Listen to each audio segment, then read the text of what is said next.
Avon bakery machinery के YouTube channel में आपका स्वागत है। आज हम आपको 42 ट्रे रोटी रैक ओवन के बारे में बताने वाले हैं। ये हमारा 42 ट्रे का रोटी रैक ओवन है। आज हम इस मशीन के बारे में ही बात कर लेते हैं कि इस मशीन में ऐसी क्या विशेषताएं हैं, इस मशीन के स्पेसिफिकेशन क्या है। चलिए सबसे पहले हम लोग बात कर लेते हैं इस मशीन के बारे में। मशीन की सबसे पहले जो हमारे पास ज़्यादातर इंक्वायरी होती है, सर 42 ट्रे रोटी रैक ओवन आखिर कितना इसकी लंबाई चौड़ाई ऊंचाई है।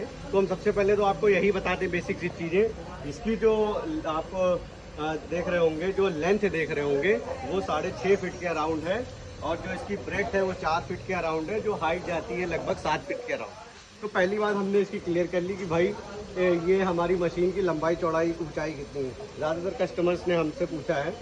अब हम इसके दूसरे बारे में बताएंगे कि भाई जो हम ट्रॉली डालते हैं, इस ट्रॉली में ट्रे साइज़ क्या रहता है। इस ट्रॉली में जो हम लोगों ने ये मशीन बनाई है, इसमें हमने ट्रे साइज़ रखा हुआ है 13-18 का। 13 इंचेस बाई 18 इंचेस की हमारी ट्रॉली का ट्रे का साइज़ रहता है। जब भी हम ट्रॉली इसमें डालते हैं तो एक बार में 42 ट्रे आती हैं। एक बार में हमारी 42 ट्रे आती हैं। 42 ट्रे में माल रखकर, रस का माल रखकर हम लोग बहुत आराम से सुखाई कर सकते हैं।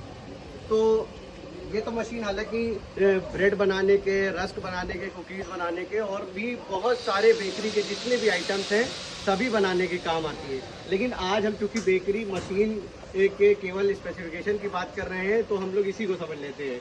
सबसे पहले हमने इसकी डायमेंशन को समझ लिया, इसमें क्या ट्रे साइज आती है हम लोग समझेंगे। भाई बहुत से लोग सवाल करते हैं हमसे कि सर ये डीजल से चलता है, इलेक्ट्रिक से चलता है, गैस से चलता है या पूरा फुल इलेक्ट्रिक से चलता है। तो समझ लीजिए, रोटी रैक ओवन जो हम लोग बनाते हैं, rotary rack oven diesel plus electricity होती है, या गैस प्लस इलेक्ट्रिसिटी होती है, या हमारे पास एक और स्पेसिफिक ओवन है वुड फायर्ड ओवन, वो भी हम लोग बनाते हैं, तो उसमें वुड प्लस इलेक्ट्रिसिटी होती है। अब इसका मतलब क्या होता है कि gas plus electricity, diesel plus electricity, वो हम समझते हैं। क्योंकि छोटे डेक ओवन्स में क्या होता है कि इलेक्ट्रिसिटी सिर्फ टेम्परेचर मीटर, टाइमर्स, बहुत ज़्यादा उसमें लोड नहीं होता है। लेकिन रोटी रैक ओवन में क्या होता है, क्योंकि यहाँ पे ब्लोअर गर्म हवा फेंकता है, इतने बड़े चैम्बर से होते हुए गर्म हवा जाती है, तो उसमें 2 HP की मोटर का लोड लगता है। ट्रॉली चूँकि हमारी रोटेट होती है तो वहाँ पे 1 HP की ट्रॉली का उसमें लोड रहता है। तो इलेक्ट्रिसिटी इस हिसाब से यूज़ होती है 2+1, मतलब 3 HP का इसमें लोड जाएगा ही जाएगा, प्लस जो हमारा बर्नर लगा होता है, बर्नर का लोड होता है। बाकी ये आज जो एलिमेंट देख रहे होंगे इसमें कोई लोड नहीं होता है, इसमें किसी भी तरह का लोड नहीं होता है। तो इलेक्ट्रिसिटी से हमारी हमने 3 बात समझ ली, क्या क्या चलता है। एक तो ट्रॉली की मोटर इसमें चलती है, एक ब्लोअर की मोटर इलेक्ट्रिसिटी से चलती है, एक बर्नर चलता है, और काम करने के लिए ये सारे जो हमारे फंक्शन दिए हुए हैं ये इलेक्ट्रिसिटी से चलते हैं। बहुत से लोग सवाल करते हैं सर ये इलेक्ट्रिसिटी से चलता है तो इसमें डीजल की ज़रूरत क्यों होती है। तो डीजल की ज़रूरत इसलिए होती है क्योंकि बर्नर में जो हमारा जो सप्लाई जुड़ी होती है, जो भी बर्नर फायरिंग करता है, जो भी बर्नर हीट प्रोड्यूस करता है, और बर्नर जो भी गर्म करने का काम करता है वो डीजल के माध्यम से ही करता है। क्योंकि इसमें डीजल फायर्ड ओवन में डीजल बर्नर का इस्तेमाल होता है, तो इसलिए इस बर्नर में डीजल का इस्तेमाल किया जाता है। आप ऐसे समझ लें जैसे हमारी एक कार है, एक कार में बैटरी लगी होती है, उसके तमाम हेडलाइट्स और उसके इलेक्ट्रिक फंक्शन को कंट्रोल करने के लिए। लेकिन जो कार चलती है वो पेट्रोल के माध्यम से ही चलती है, पेट्रोल के मीडियम से ही चलती है। तो इसी तरह से उसमें पेट्रोल डालने की आवश्यकता होती है उस इंजन को चलाने के लिए। इसी तरह से रोटरी रैक ओवन के इंजन को चलाने के लिए, मतलब इसके चैम्बर को चलाने के लिए, डीजल के माध्यम से बर्नर उस चैम्बर को गर्म करता है। बर्नर डीजल का कंजम्पशन लेता है और उसमें ये फायरिंग करता है, तो इससे पूरा चैम्बर गर्म हो जाता है। हीट होकर के हमारी जो ब्लोअर होता है वो पूरा एरिया में ओवन के गर्म हवा को सर्कुलेट करता है, रोटेट करता है, अंदर माल पकता है। इसलिए इसका नाम रोटरी ओवन भी है, हमने आपको पहले की वीडियो में भी बताया था। अब बहुत से लोग सवाल करते हैं सर इसमें बिजली का यूनिट कितना खपत हो जाता है, या हम इसमें जो डीजल डाल रहे हैं उसमें कितनी खपत हो जाती है। तो बिजली की यूनिट आप 3 HP पावर लोड के हिसाब से लगा सकते हैं। 3 HP का इसमें लोड है, और जो भी 200 वाट का इसका लोड होगा, 3.2 समथिंग का लोड है, उस हिसाब से इसमें बिजली यूनिट जितनी देर चलाएंगे उस देर के हिसाब से यूज़ होता है। ऐसा नहीं है कि आपने ये मशीन बंद कर दी फिर भी ये बिजली इस्तेमाल कर रही है, ऐसा कुछ भी नहीं है, इस हिसाब से यूज़ होगा। और इसमें हम लोग बात कर लेते हैं, जो यहाँ पे रेलो का बर्नर लगा हुआ है हमारा, उस बर्नर में कितना जाता है, कितना कंजम्पशन लेता है। इस बर्नर में हमारा 2 लीटर तक की डीजल का एवरेज आता है, ऑन एन एवरेज काउंट किया गया है 2 से 2.5 लीटर का कि इसमें कंजम्पशन होता है। मतलब हम कंटिन्यूएशन में जो इसकी सप्लाई देते हैं, अगर ये हम रेगुलर बेसिस पे चलाएंगे, कंटिन्यू चलाएंगे, तो वहाँ पर आवर इतना एवरेज निकाला गया है, ठीक है।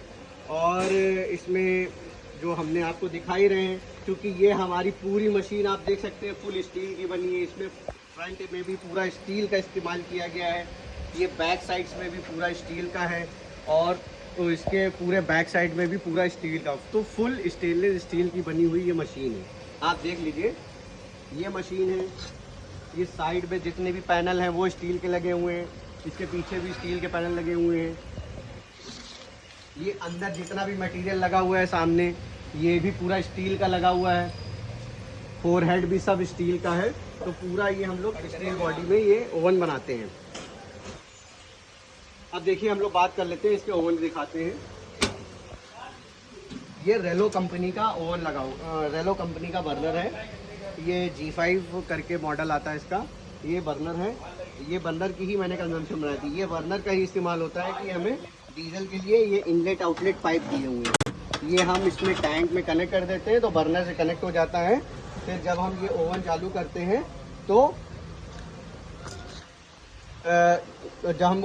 करते हैं तो बर्नर फायरिंग हो जाती है, उसमें डीजल की लाइन कंटिन्यू फ्लो करती है। फिर ये हमारा यहाँ पे चैम्बर का पार्ट होता है पीछे, और जिससे ये चैम्बर में पूरा हीट जनरेट होती है, और ये हीट ब्लोअर फैन के माध्यम से आपकी पीछे की तरफ जाती है, अंदर फ्लो करती है। आज और हम लोग बात करते हैं इसकी कंट्रोल पैनल के बारे में बात करते हैं। कंट्रोल पैनल जैसा आप देख सकते हैं, इधर दिखाई जरा, इधर ये हमारा कंट्रोल पैनल है, इसमें एक एक फंक्शन आप देख लीजिए। ये हम लोगों ने पूरा फुल्ली प्रोटेक्टेड दिया हुआ है, मतलब इन केस अगर हमने इसमें पावर सप्लाई के अलावा हर एक मोटर की MCB दी हुई है, हर एक मोटर की ओवरलोड रिले दी हुई है, और हम लोगों ने अगर मान लीजिए फेस सीक्वेंस दिया हुआ है, अगर इसमें कोई फेस का प्रॉब्लम आता है तो ये फेस सीक्वेंसर लगा रखा है।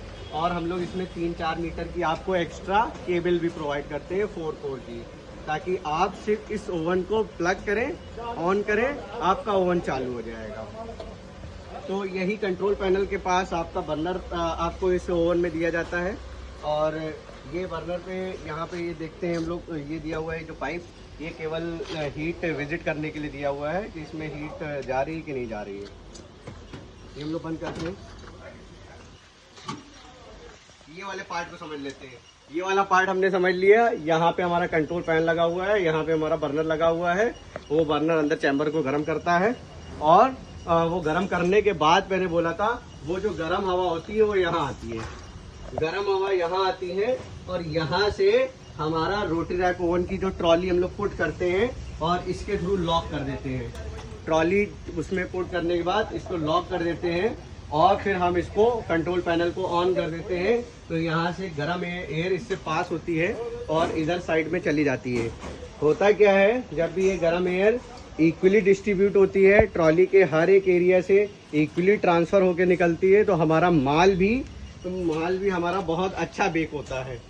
इसमें हमारी स्लाइड्स दी हुई है, अगर मान लो कोई भी प्रॉब्लम होता है किसी भी स्लाइड्स में, किसी भी तरह का कहीं पे भी माल पकने में दिक्कत आ रही है, बहुत ईजिली इसके स्क्रू दिए हुए हैं, स्क्रू एडजस्ट करके एडजस्टमेंट